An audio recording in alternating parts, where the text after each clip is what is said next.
الحمدللہ رب العالمین والصلاة والسلام علی خاتم النبیین اما بعد فاعوذ باللہ من الشیطان الرجیم بسم اللہ الرحمن الرحیم الصلاة والسلام علیک یا رسول اللہ وعلی آلک واصحابک یا حبیب اللہ الصلاة والسلام علیک یا نبی اللہ وعلی آلک واصحابک یا نور اللہ۔ ناظرین کرام، آپ دیکھ رہے ہیں پروگرام قرآن پاک ترجمہ و تفسیر کے ساتھ۔ الحمدللہ اس میں ہم ترتیب وار قرآن کی آیتیں، ان کا میننگ اور ان کا کچھ خلاصہ بطور تفسیر دعوت اسلامی کے اشاعتی ادارے مکتبۃ المدینہ کی پبلش کردہ تفسیر صراط الجنان سے سن رہے ہیں، جو کہ قبلہ مفتی قاسم صاحب دامت برکاتہم العالیہ نے تحریر فرمائی ہے۔ اللہ کریم قرآن کے حق کو حق جاننے اور اس پر عمل کرنے، باطل کو باطل سمجھنے اور اس سے بچنے کی توفیق عطا فرمائے۔ ہمارا درس جاری تھا، سورہ انعام کی آیت نمبر 79 تک ہم نے سن لیا تھا۔ آج آیت نمبر 80 سے آگے پڑھتے ہیں۔ اللہ کے محبوب صلی اللہ علیہ وآلہ وسلم کا فرمان عالی شان ہے، تم جہاں بھی ہو مجھ پر درود پڑھو کہ تمہارا درود مجھ تک پہنچتا ہے۔ صلو علی الحبیب صلی اللہ علی محمد صلی اللہ علیہ وآلہ وسلم۔ اعوذ باللہ من الشیطان الرجیم، بسم اللہ الرحمن الرحیم۔ وحاجه قومه قال أتحاجوني في الله وقد هدان ولا أخاف ما تشركون به إلا أن يشاء ربي شيئا وسع ربي كل شيء علما أفلا تتذكرون۔ آسان ترجمہ قرآن کنز العرفان۔ اور ان کی قوم ان سے جھگڑنے لگی۔ ابراہیم نے فرمایا، کیا تم اللہ کے بارے میں مجھ سے جھگڑتے ہو، حالانکہ وہ تو مجھے ہدایت عطا فرما چکا، اور مجھے ان کا کوئی ڈر نہیں جنہیں تم شریک بتاتے ہو، البتہ یہ کہ میرا رب کوئی بات چاہے۔ میرے رب کا علم ہر چیز کو محیط ہے، تو کیا تم نصیحت نہیں مانتے؟ ناظرین کرام، جب حضرت ابراہیم علیہ السلام نے اعلان حق فرمایا، جھوٹے معبودوں کا رد کیا اور توحید باری تعالیٰ کو بیان فرمانا شروع کیا، تو قوم آپ سے جھگڑنے لگی اور کہنے لگی کہ اے ابراہیم، ان خداؤں سے ڈرو، انہیں برا کہنے سے خوف کھاؤ، کہیں آپ کو کوئی نقصان نہ پہنچے۔ ان کے جواب میں حضرت ابراہیم علیہ السلام نے فرمایا، کیا تم اللہ پاک کے بارے میں مجھ سے جھگڑتے ہو، حالانکہ وہ تو مجھے اپنی توحید و معرفت کی ہدایت عطا فرما چکا، اور مجھے ان باطل خداؤں کا کوئی ڈر نہیں جنہیں تم اللہ کا شریک بتاتے ہو، کیونکہ یہ بے جان ہیں، نہ نقصان دے سکتے ہیں نہ نفع پہنچا سکتے ہیں۔ ان سے کیا ڈرنا، مجھے کوئی نقصان نہیں پہنچ سکتا سوائے اس کے کہ میرا رب کوئی بات چاہے تو وہ ہو سکتی ہے، کیونکہ میرا رب قادر مطلق ہے، نہ یہ کہ تمہارے باطل خداؤں کے چاہنے سے کچھ ہو۔ سبحان اللہ، کتنی زبردست تعلیم ہے۔ حضرت ابراہیم علیہ السلام نے ایسے خطرناک موقع پر بھی ایمان نہیں چھپایا، بلکہ اپنے ایمان کا اعلان فرمایا۔ اس سے یہ پتہ چلا کہ پیغمبر کے دل میں مخلوق کی ایسی ہیبت نہیں آ سکتی کہ جو انہیں فرائض کی ادائیگی سے روک دے۔ مزید آگے اللہ پاک ارشاد فرماتا ہے، وَكَيْفَ أَخَافُ مَا أَشْرَكْتُمْ وَلَا تَخَافُونَ أَنَّكُمْ أشركتم بالله ما لم ينزل به عليكم سلطانا فأي الفريقين أحق بالأمن إن كنتم تعلمون۔ آسان ترجمہ قرآن کنز العرفان۔ اور میں تمہارے شریکوں سے کیوں ڈروں، اور تم اس بات سے نہیں ڈرتے کہ تم نے اللہ کا شریک اس کو ٹھہرایا جس کی کوئی دلیل اللہ نے تم پر نہیں اتاری، تو دونوں گروہوں میں امان کا زیادہ حقدار کون، اگر تم جانتے ہو۔ ناظرین اکرام، حضرت ابراہیم علیہ السلام نے مزید فرمایا کہ میں تمہارے ان شریکوں سے کیوں ڈروں جو بے جان پتھر ہیں، بالکل عاجز و بے بس ہیں، اور مجھے ڈرانے کے بجائے تمہیں ڈرنا چاہیے، کیونکہ تم نے ان باطل خداؤں کو اللہ کا شریک بنا لیا ہے، جن کے شریک ہونے کی تمہارے پاس کوئی دلیل نہیں۔ اس بات کو سامنے رکھ کر غور کرو اور بتاؤ کہ پھر امن کا مستحق کون ہے؟ وہ کہ جو مومن ہے، جس کے پاس اپنے عقیدے کی حقانیت کے دلائل ہیں، یا وہ مشرک امن کا مستحق ہے جس کے پاس اس کے عقیدے کی کوئی معقول و قابل قبول دلیل نہیں ہے؟ مزید آگے اللہ پاک فرماتا ہے، الذین آمنوا ولم یلبسوا ایمانہم بظلم اولئک لہم الامن وہم مہتدون۔ آسان ترجمہ قرآن کنز العرفان۔ وہ جو ایمان لائے اور اپنے ایمان میں شرک کو نہ ملایا تو انہی کے لیے امان ہے اور یہی ہدایت یافتہ ہیں۔ ناظرین اکرام، اس آیت میں ایمان سے مراد ہے اللہ پاک کو ماننا اور ظلم سے مراد شرک ہے۔ البتہ معتزلہ یہ ایک گروہ ہے، اس آیت میں ظلم سے مراد گناہ لیتے ہیں۔ یہ صحیح احادیث کے خلاف ہے ان کا یہ مراد لینا، اور اسی لیے اس کا اعتبار نہیں۔ حضرت عبداللہ ابن مسعود رضی اللہ عنہ فرماتے ہیں جب یہ آیت مبارکہ نازل ہوئی تو صحابہ اکرام بہت پریشان ہوئے اور انہوں نے رسول کریم صلی اللہ علیہ وآلہ وسلم کی خدمت میں عرض کیا کہ ہم میں سے ایسا کون ہے جو اپنی جان پر ظلم نہیں کرتا؟ تو رسول کریم صلی اللہ علیہ وآلہ وسلم نے فرمایا اس سے مراد یہ نہیں بلکہ اس سے مراد شرک ہے۔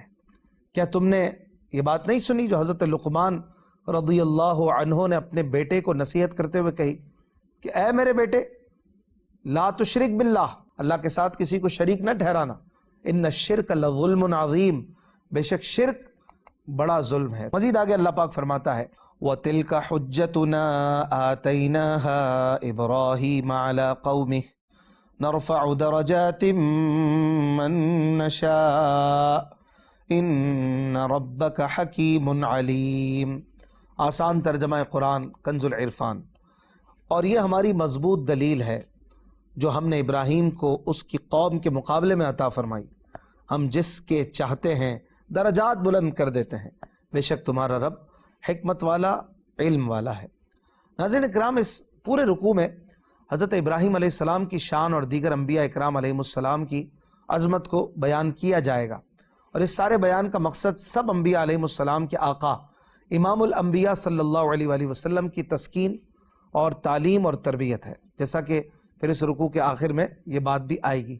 اس سے پتہ چلا کہ انبیاء اکرام علیہم السلام کا کثرت سے ذکر کرنا اور محفلوں مجلسوں کو ان کے ذکر پاک سے سجانا یہ اللہ پاک کو نہایت پسند ہے، اور ایمان کی طاقت اور عقیدہ توحید کو مضبوط کرنے کا بہترین ذریعہ ہے۔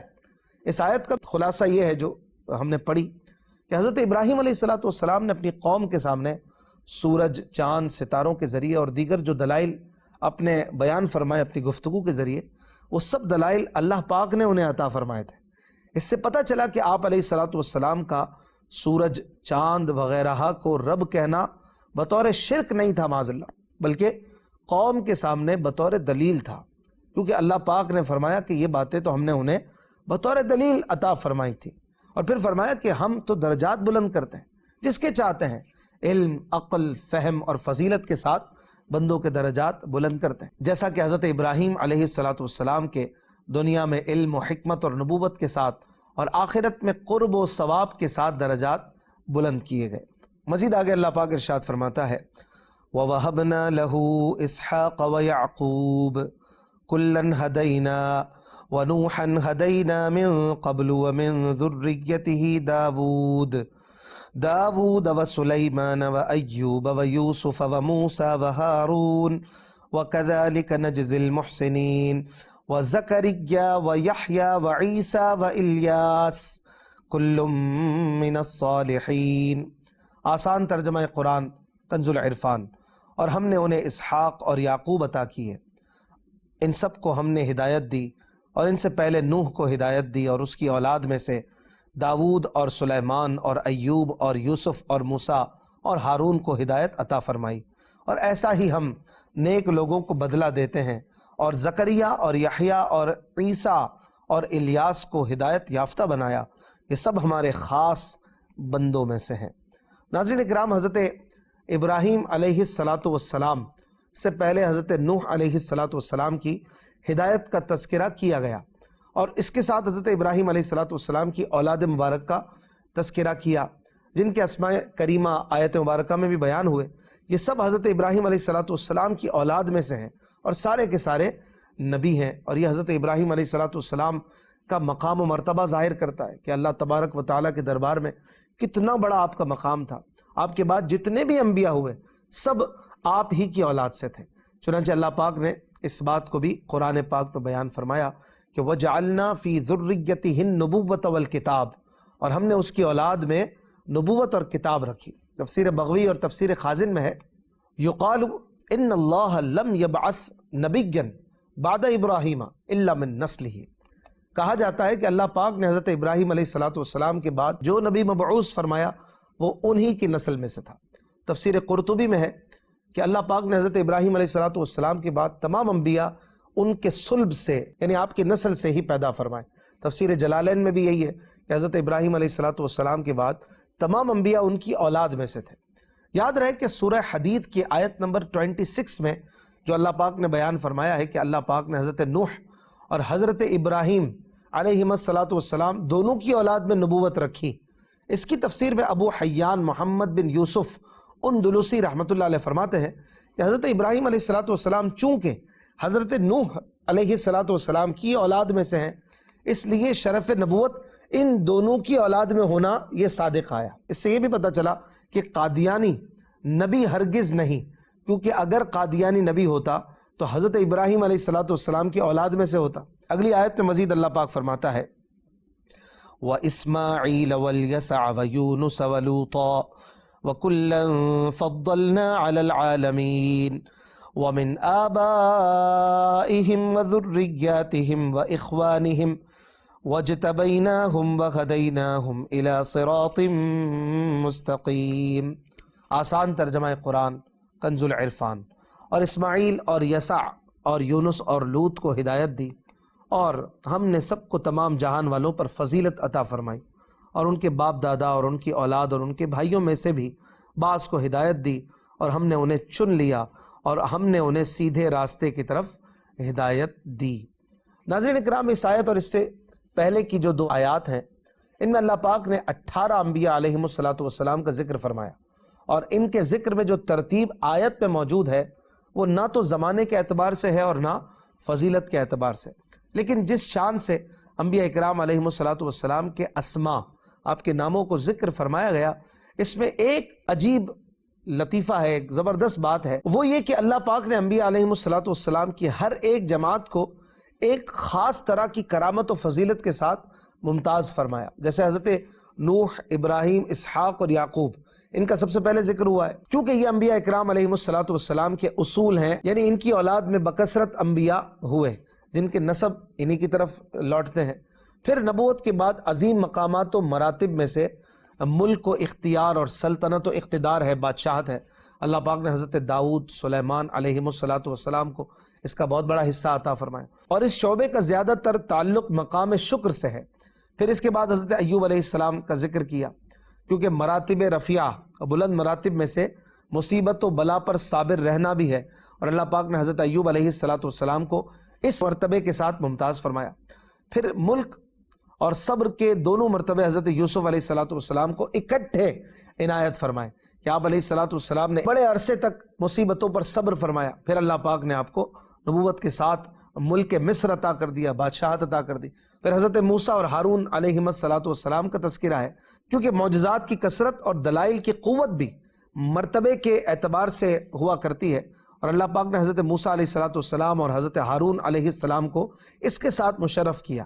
پھر زہد اور ترک دنیا بھی بڑے مراتب میں سے ہے، اور حضرت زکریہ، حضرت یحییٰ اور حضرت عیسیٰ اور حضرت الیاس علیہ السلام، ان چاروں کو اس کے ساتھ مخصوص فرمایا۔ اور اس کے بعد اللہ تبارک و تعالی نے ان انبیاء اکرام علیہ السلام کا ذکر فرمایا کہ جن کے نہ پیروکار باقی رہے اور نہ ان کی شریعت، جیسے حضرت اسماعیل، حضرت یسع، حضرت یونس اور حضرت لوط علیہ السلام۔